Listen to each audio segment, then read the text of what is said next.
Hello and welcome to my channel, your go-to source for the latest in USA Gossip 24. Don't forget to follow and subscribe for all the updates. Let's dive right in. On The Voice, Battle of Champions, Coach Adam Levine is having to rethink his strategy when it comes to one particular genre.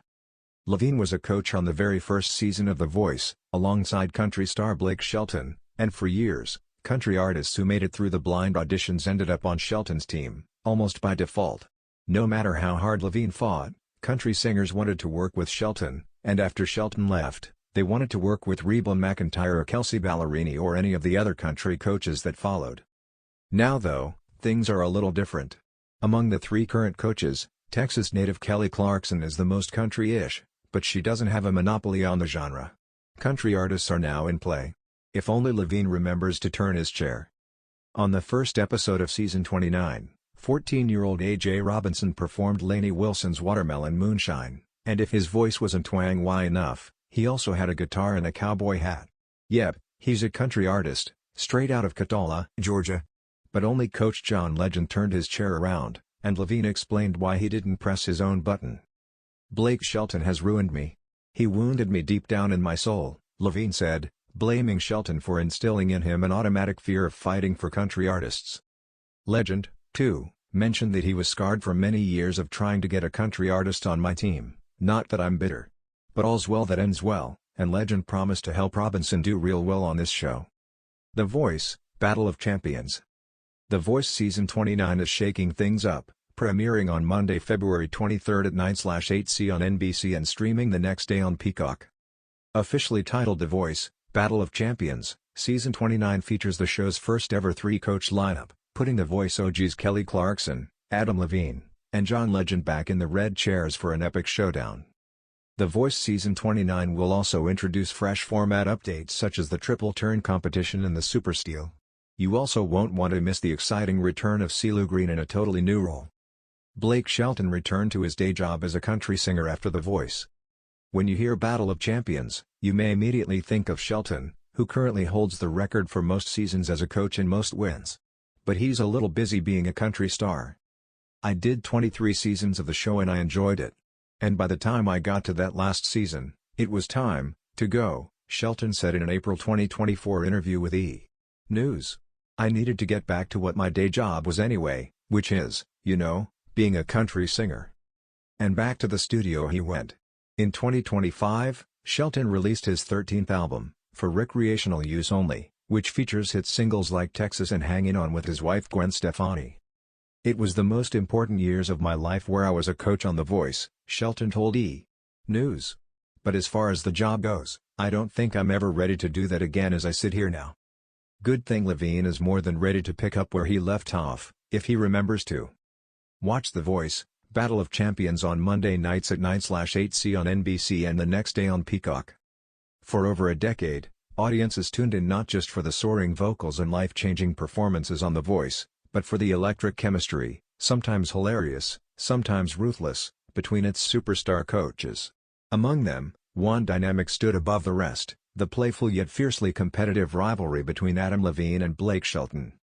Now, years after stepping away from the iconic red chair, Levine is opening up in a way fans haven't seen before, venting about how Shelton ruined him during their time on the show, jokingly adding, "He's wounded me." But beneath the humor lies a deeper story about competition, friendship, ego, and the kind of bond that can only be forged under the bright lights of primetime television. A rivalry that defined an era. From the very first season of The Voice, Adam Levine and Blake Shelton established a dynamic that felt both spontaneous and perfectly crafted for television. Levine, the polished pop-rock frontman with a sharp wit, contrasted beautifully with Shelton, the laid-back country star with a knack for comedic timing. Their back-and-forth banter quickly became a staple of the show.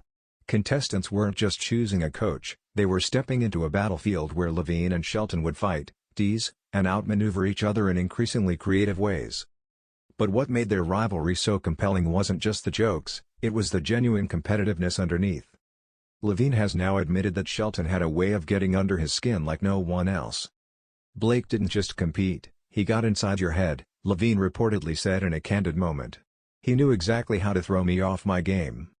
He ruined me, what Adam really meant." When Levine says Shelton ruined him, He isn't talking about career damage or real resentment. Instead, he's reflecting on how Shelton consistently outplayed him in ways that were both frustrating and, in hindsight, impressive.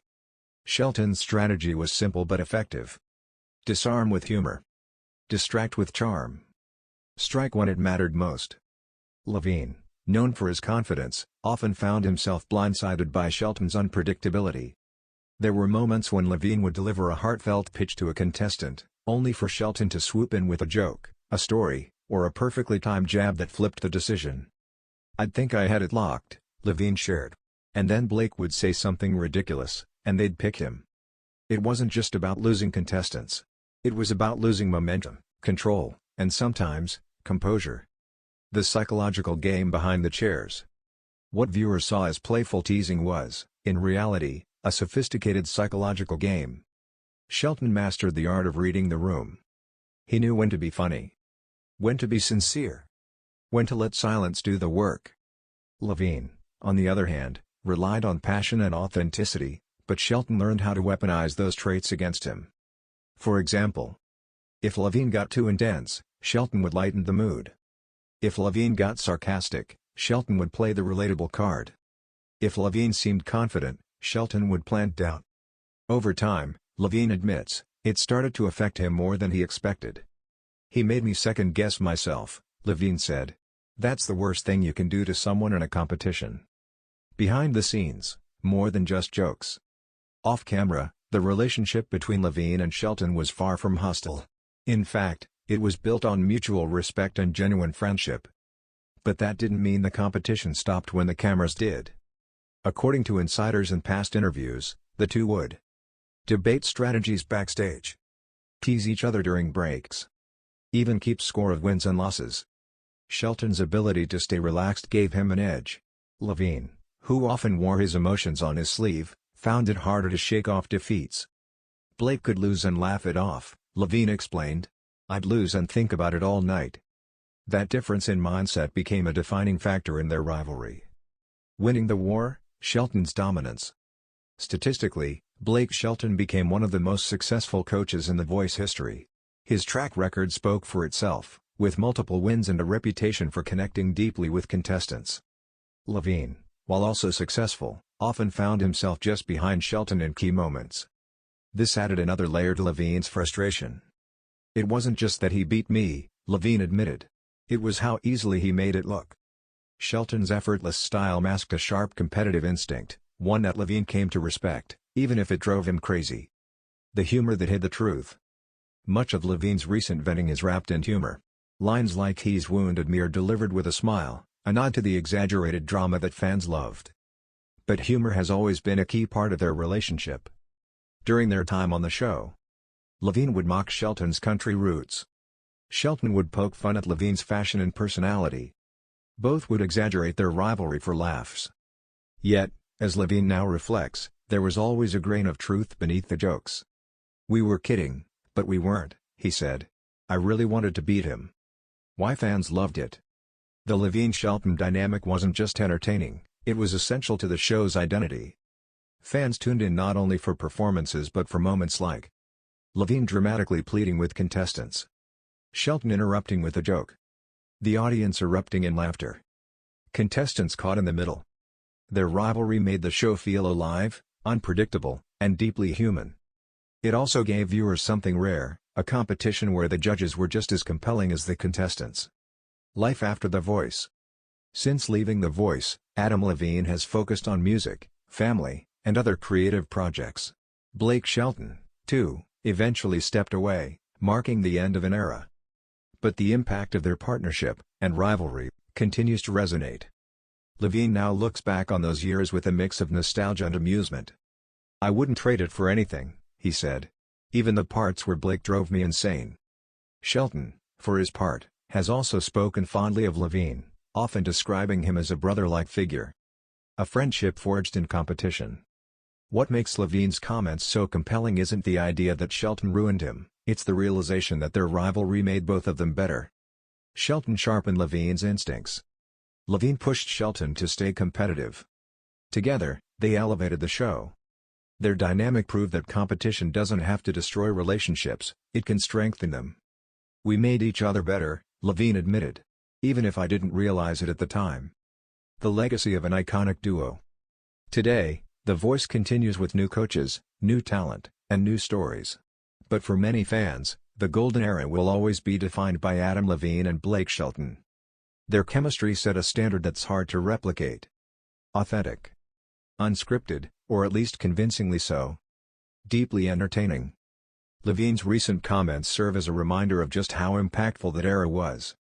"He's wounded me," a final word. In the end, Adam Levine's venting isn't about bitterness, it's about appreciation, wrapped in humor and honesty.